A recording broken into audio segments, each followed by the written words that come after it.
நல்ல தகப்பனுக்காக இயேசுவின் நாமத்தில் நன்றி செலுத்துகிறோம். இந்த நாள் கேட்ட பரிசுத்தம் உள்ள தெய்வத்துடைய வார்த்தை எரேமியாவில் 33ஆம் அதிகாரத்தில் 3ஆம் வசனம் இப்படியாய் சொல்லுகிறது. ஆபத்து என்னை நோக்கி கூப்பிடு, அப்பொழுது நான் உனக்கு உத்தரவு கொடுத்து நீ அறியாததும் உனக்கு எட்டாதமான பெரிய காரியங்களை செய்வேன் என்று சொல்லுகிறார். என்னுடைய தலைப்பு கூப்பிடு, என்னை நோக்கி கூப்பிடு.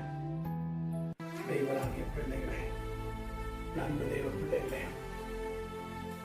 பூமியில் எனக்கு யாரைய கூப்பிடுறீங்களோ இல்லையோ, உங்களை படைத்தவரை நீங்கள் கூப்பிட வேண்டும், கட்டாயமாய் கூப்பிட வேண்டும்.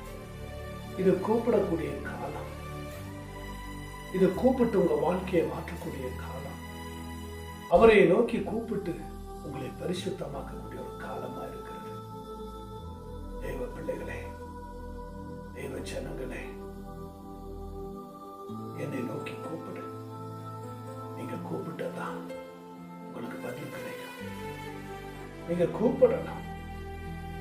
இங்க மார்க்கில் ஒரு வசனத்தை பார்க்கிறோம்.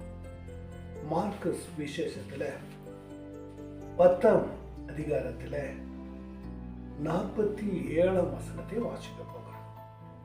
அவன் நசனாகிய இயேசு வருகிறார் என்று கேள்விப்பட்டு, இயேசுவை தாவீதின் குமாரனே எனக்கு இறங்கும் என்று கூப்பிடத் தொடங்கினார். அவன் பேசாது இருக்கும்படி அநேகர் அவனை அதட்டினார்கள். அவனோ தாவீதின் குமாரனே எனக்கு இறங்கும் என்று முன்னிலையிலும் அதிகமாய் கூப்பிட்டார். வேதம் சொல்லுகிறார். யார் கூப்பிட்டார்? பர்த்திமேயு கூப்பிட்டார். ஏன் பர்த்திமேயு கூப்பிட்டார்? தன் வாழ்க்கையிலே ஒரு குருடனாய் இருந்தார். கண் பார்வை இல்லாமல் இருந்தார். கண் தெரியாமல் இருந்தார். ஏதோ அந்த தெய்வனாகிய கர்த்தர் அந்த வழியிலே வருவதை அவர் கேள்விப்பட்டார். கேள்விப்பட்டு தாவீதின் குமாரனே என்று சொல்லி கூப்பிட்டார். ஏதோ ஒரே டைம் எல்லாம் கூப்பிடல, கூப்பிட்டார். எல்லாம் அகற்றினார். மீண்டும் கூப்பிட்டார். தாவீதின் குமாரனே, தாவீதின் குமாரனே எனக்கு இறங்கும் என்று சொல்லி முன்னிலையிலும் அதிகமாய் கூப்பிட்டார். கூப்பிட்ட பிள்ளைகளுக்கு தான் கர்த்தர் பதிலை கொடுப்பார். நீங்க கூப்பிடும் பொழுதுதான் அவர் உங்களுக்கு உத்தரவு கொடுப்பார். நீங்க கூப்பிடும் போது தான் உங்களுக்கு என்ன தேவை என்று கர்த்தருக்கு தெரியும். நீங்க கூப்பிடும் பொழுது இரு மனதாய் கூப்பிடக்கூடாது, அலட்சியமாய் கூப்பிடக்கூடாது, ஏனோதானமா கூப்பிடக்கூடாது. முழு இருதயத்தோடு கூப்பிடணும், முழு ஆழத்தோடு கூப்பிடணும், முழு உள்ளத்தோடு கூப்பிடணும், மனதுருகி கூப்பிடணும், தாகத்தோடு கூப்பிடணும், ஏக்கத்தோடு கூப்பிடணும், அவர் கேட்கிற அளவுக்கு கூப்பிடணும். தெய்வனாகிய கர்த்தருடைய செவிக்கு உன் குரல் போக வேண்டுமா இருந்தால் உன்னுடைய குரல் எழும்ப வேண்டும். நீங்க சத்தமிட்டு கூப்பிட வேண்டும். தாவீதின் குமாரனே எனக்கு இறங்கும் என்று முன்னிலே காட்டிலும் அதிகமாய் சத்தமிட்டு கூப்பிட்டார் என்று வேதத்தில் வாசிக்கிறோம். பர்த்திமேயு கூப்பிட்டார். பர்த்திமேயு கூப்பிட்ட உடனே ஏசப்பா அந்த இடத்துல நின்று அவனை அழைத்து கொண்டு வர சொன்னார். அவன் அந்த குருடனாய் அழைத்து திடன்கொள் எழுந்து உன்னை அழைக்கிறார் என்றார். உடனே அவன் மேல் தன் வேல் வஸ்திரங்களை எரிந்து விட்டு எழுந்து இயேசுவிடத்தில் வந்தார். இயேசு அவனுக்கு, நான் உனக்கு என்ன செய்ய வேண்டும், நான் என்ன செய்ய வேண்டும் என்று கேட்கிறார். கர்த்தர் வந்து விசாரிக்கிறார். பர்த்திமேயு கூப்பிட்டனால தான் கர்த்தருடைய செவிக்கு போனது. இப்ப செவி கேட்டு நின்று ஆண்டவர் என்ன சொல்றார்? அவனை அழைத்து கொண்டு வர சொன்னார். கூப்பிட்டனால அவனுக்கு கேட்டுச்சு. ஏசப்பாவுக்கு கேட்டனால தான் தேவனாகிய கர்த்தர் நின்று அவனை அழைத்து கொண்டு வா என்று சொல்லி அவனை அழைத்து கொண்டு வந்து, நீ திடன் கொள் எழுந்து உன்னை அழைக்கிறார் என்று சொல்லி அப்போஸ்தலர் சொன்ன உடனே உடனே அவன் தன் மேல் வஸ்திரத்தை எரிந்து விட்டு எழுந்து இயேசுவிடத்துக்கு வந்தான். எந்த மனிதனத்துக்கு போகல, யாரையும் பார்க்க போகல. கூப்பிட்ட ஏசாவை மாத்திரம் உறுதியாய் பற்றி கொண்டு தேவ சமூகத்துக்கு போனார். மேல் வஸ்திரங்களை எரிந்து விட்டு, அழுக்கு வஸ்திரங்களை எரிந்து கொண்டு பிச்சை என்கிற வஸ்திரங்களை தூக்கி கொண்டு, எரிந்து கொண்டு தரித்திரம் என்கிற வஸ்திரத்தை எல்லாம் தூக்கி போட்டு, இப்ப ஏசப்பா முக்கியம் என்று சொல்லி அந்த பிச்சை என்கிற இடத்திலிருந்து எழுந்து தேவ சமூகத்துக்கு போகிறார். இயேசு அவனை நோக்கி, நான் உனக்கு என்ன செய்ய வேண்டும் என்றார். நான் உனக்கு என்ன செய்யணும்? நீ என்னை கூப்பிட்ட நோக்கம் என்ன? நீ எதற்காக கூப்பிட்ட? உனக்கு நான் என்ன செய்ய நீ விரும்புகிற? நான் உனக்கு என்ன செய்த நீ சந்தோஷமா இருப்ப? நான் உனக்கு என்ன சொன்னா செஞ்சா நீ நல்லா இருப்ப. உனக்கு என்ன வேணும் கேளு என்று விசாரிக்கிறார். உனக்கு என்ன செய்ய வேண்டும் என்றார். அதற்கு அந்த குருடன், ஆண்டவரே, பார்வை அடைய வேண்டும், என் கண்கள் திறக்கப்பட வேண்டும், நான் உங்களை பார்க்க வேண்டும். இயேசப்பா அவனை நோக்கி, நீ போகலாம், உன்னுடைய விசுவாசமும் உன்னுடைய நம்பிக்கையும் உன்னுடைய கூப்பிடுதலும் என் செவிக்கு வந்துட்டு, அதனால நான் உன்னை விசாரித்த பொழுது உன்னுடைய தேவைகளை நான் அறிந்து பூர்ணப்படுத்துவேன் என்று சொல்லி உடனே அவன் பார்வை அடைந்து வழி அருகிலே இயேசுவுக்கு பின் சென்றான். இயேசு அவனை நோக்கி, நீ போகலாம், விசுவாசம் உன்னை ரட்சித்தது என்றார். உடனே அவன் பார்வை அடைந்து வழியிலே இயேசப்பாவுக்கு பின் சென்றார். தேவ பிள்ளைகளே, தயங்காமல் கூப்பிட்டுக்கிட்டே இருக்கணும். அவரை நோக்கி கூப்பிடணும். சங்கீதத்துல 50ஆம் அதிகாரத்துல இப்படியாய் ஒரு வசனத்தை வாசிக்க போகிறோம். 50ஆம் அதிகாரத்துல 15ஆம் வசனத்தை வாசிக்க போகிறோம். அவர் சொல்லுகிறார், ஆபத்து காலத்தில் என்னை நோக்கி கூப்பிடு, நான் உன்னை விடுவிப்பேன், நீ என்னை மகிமைப்படுத்துவார். ஆபத்து பர்த்திமேக்கு நெருங்கினது. ஆபத்து அந்த மனிதனுடைய உள்ளத்தை நெருக்கினது. தேவனாகிய ஆண்டவர் அந்த வழியிலே போவது எப்படியோ தெரிந்திருக்கிறது. கூப்பிட்டார்.